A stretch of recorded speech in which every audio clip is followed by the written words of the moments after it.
Hi everyone, this video is going to be my car journey, I suppose. It's currently the 17th of February. My test was meant to be on the 10th, but then it got moved. But I haven't rebooked it yet. I found a car last night on Facebook Marketplace, and I'm not getting my hopes. I do kind of have my hopes up because obviously you're gonna, but I'm just telling myself like not to, because it could go wrong in any shape or form. But I'm going to view a car today. It's a little Vauxhall Corsa. I will add photos in. This is the first car I'm ever going to look at. It's on for £1,000, but she said she's open offers. So we're going to try and barter. Is that the word? But we'll see. It's all the way in Newcastle as well. Bless my sister taking us all the way there. Bless her, like, in case, what if I didn't even get it? I feel really bad. But yeah, I can't believe it's my turn to pass my test. Like, I've watched all 5 of my siblings pass theirs, and it's just like, I'm the last little kiddly wink to pass the test. Do you ever have them moments where you're just like, oh my god, I'm an adult, like it's my responsibility now? Like, oh. My driving lessons are kind of going to be put on hold for the next 2 weeks as well, because I have an operation in 2 days. Let's go and see if we're going to buy this car. Be open and honest about everything, like money wise and what it costs, because I always wanted to be the person that answers the questions that you don't always have the answers to. Because like, even with starting YouTube and TikTok and earning money, like I want to create content like that to help other people out, because I started from scratch. I had not a single clue, so I thought I'd bring you along. I've got 2,400 in my savings. I went on a night out and spent like 50 quid, so it might be like 2,350. I don't know how much I've actually got in, because I've sent it to my sister, because if I had access it actually wouldn't exist. So that's how much I've currently got in my savings, and I want to buy my insurance outright, because I don't have the financial stability at my current job to be able to pay for insurance monthly, because my hours differ every single week. And I kind of wouldn't want that burden. I think that would stress us out and make us very unhappy. So I'd like to pay that off all in a one-er. When I looked at this car and I put the reg in to go compare, and I did all my insurance information, it was £2,000 to insure it, 2,100. Now that I could do. If I got the car down to a lower price, then I would need to get like £600 maybe. That was much easier than expected. I've bought the car. It looks alright. I don't know if the engine sounded like it was ticking, but I don't really know what I'm on about, to be honest. But it kind of made noise, but I've asked Nikki to check. And she's currently on a test drive with it. My car. I've got kebab in it, so it might stink. Are you driving it? No. Who's been driving like that? Driving like what? This close to the steering wheel? Natalie? Oh, that woman's dut's been in it still. It smells nice. No? Eeh! This is my car, guys. I'm so excited. She's kind of cool, like. Is it a turny start? Hang on. Do you know how you put the clutch in? No. Let's start out. How the f***? Maybe you do need to put the clutch in. Put your foot on the brake though. So at this point in time I wasn't aware what steering lock was, so I was convinced my car was already broken. Is it definitely that way? I don't know. I did it earlier.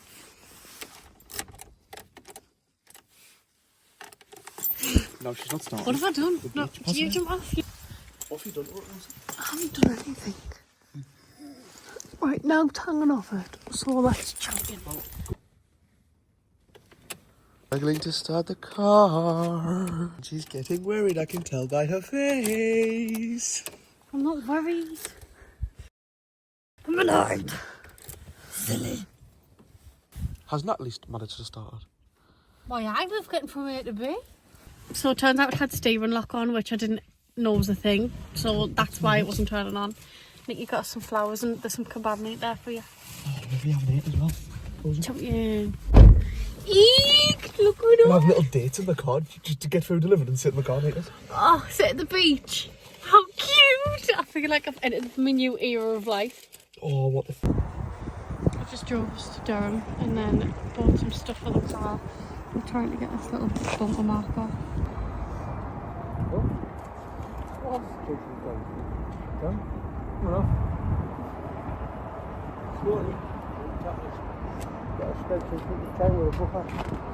It looks better than it did before.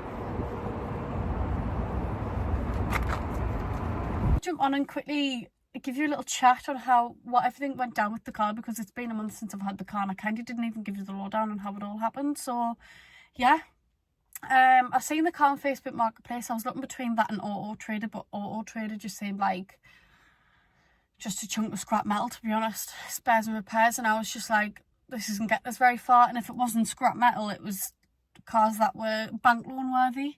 And I was just like, when you're looking at a car, you want to put the reg in insurance quotes and figure out how much the insurance would cost you, and that kind of determines whether the car's worth it or not. So every car I was finding on Facebook Marketplace, I was like checking the insurance, it was all coming up a fortune. Then I found this car and I was like, let me put the little reg in. Like, I was coming up with about 1,000 cars at this point, and I was just like, alright, just putting the reg in, and it come up 2,100.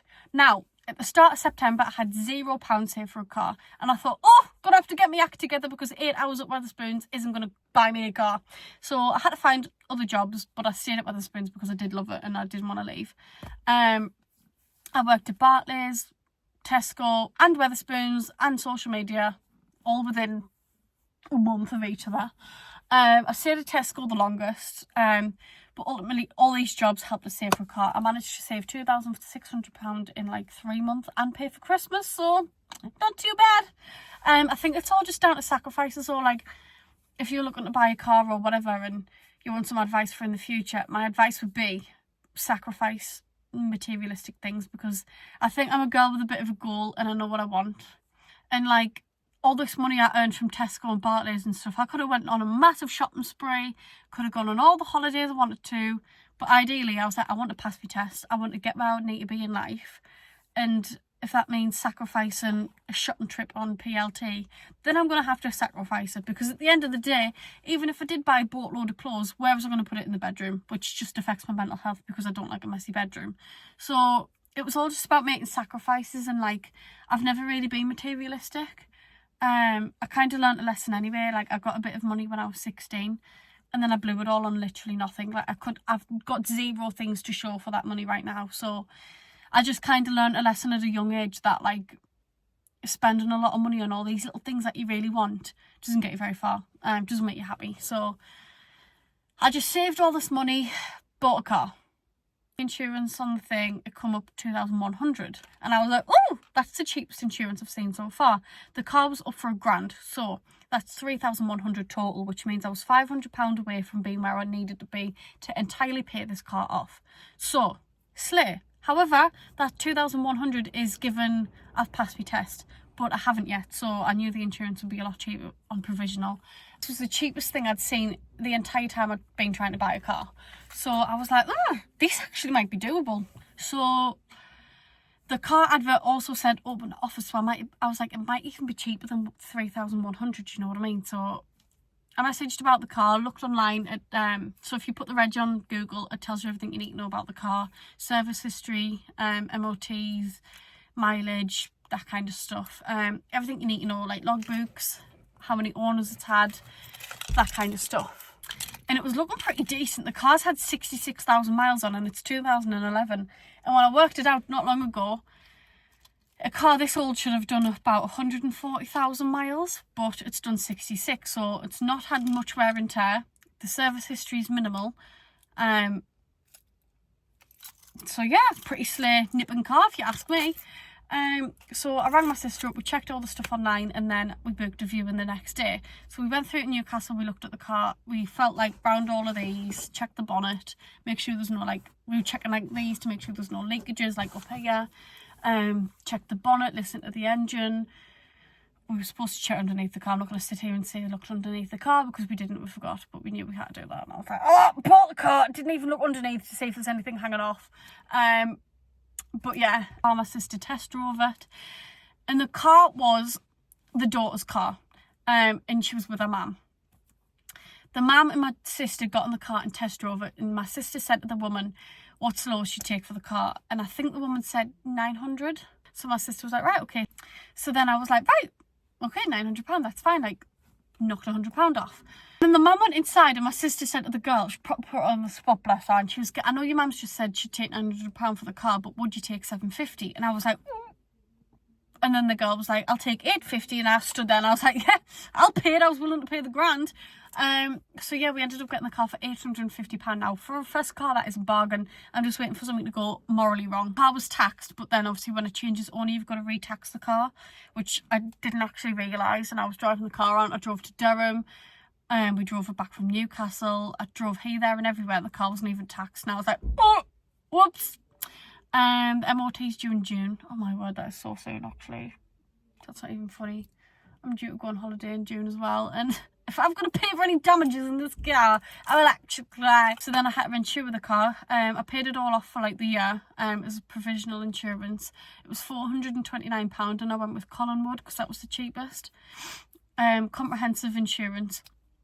I actually found it quite weird, a little bit of a learning lesson for us while I was paying for a car. I thought the least amount of coverage to pay for a car, like third party fire and theft or whatever it is, I thought like you'd think that being the least coverage of insurance would be the cheapest, but it was actually the most expensive. So I would definitely check. Just because it's the least coverage doesn't always mean it's going to be the cheapest.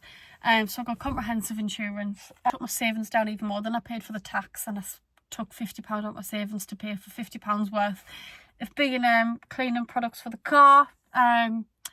And then actually the week I bought the car, I was having heart surgery, so I had the heart operation on the Wednesday, and on the Friday I'd humped the hoover out and started hoovering the entire car, valeted the inside, valeted the outside, literally cleaned this car for every inch of its life. And I was literally lying on an operating table 2 days beforehand, having wires wriggling around my heart, so that was insane. But do you know when you've got an itch that you can't scratch when you just buy a new car? It's just like, wow, you're a bit close to my wind mirrors. The only issue I found with the car, I actually got told about before I bought it, was that the heaters on the dashboard that cool the window down and demist it don't actually work.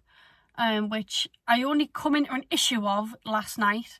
I drove to Tesco and I was literally driving basically with my eyes shut because it's actually quite bad. I had a balance between the heaters being on and the window being open. And I don't know if that was to like dehumidify the car or whatever. But she was steamy up in here. Then I sprayed water on the car, just froze the ice over, and I was just like, code red. One of the reverse lights don't work, which just needs a bulb replacing. And the brakes squeak. Every time I press the brakes, it goes squeak. And I'm just like, oh, not bothered. As long as the car brakes, you know what I mean? Like, until the car doesn't brake and I've got to slam my handbrake on, that is a problem for a different day. What do squeaky brakes mean? I probably just need brake fluid. What are you on about? I drove to the central of Newcastle the other day to take my nephew to football. I come out the car shaking, screaming, crying, throwing up. I was getting, never doing that again. Then I drove through the Tyne Tunnel. I was like, this bitch is going to actually cave in and just squash us all and going to have a tsunami in the tunnel. And then I realised I've got to pay for the tunnel when I get out of it. Like, it's a Dalton. She's a Dalton really hot. What's he doing? Are you okay? I don't think so. But yeah, that's kind of the lowdown of the car. I've cleaned it twice. One when I just had heart surgery, and two today I've just given it a little scrub because the kids keep getting in and getting the monkey feet all over. But yeah, love that for them. But yeah, it's been a fun journey. Just jumping on to say it's the 12th of April. My test's booked. It was like pulling teeth, but we've booked it. And also I've just got my first parking ticket of £100.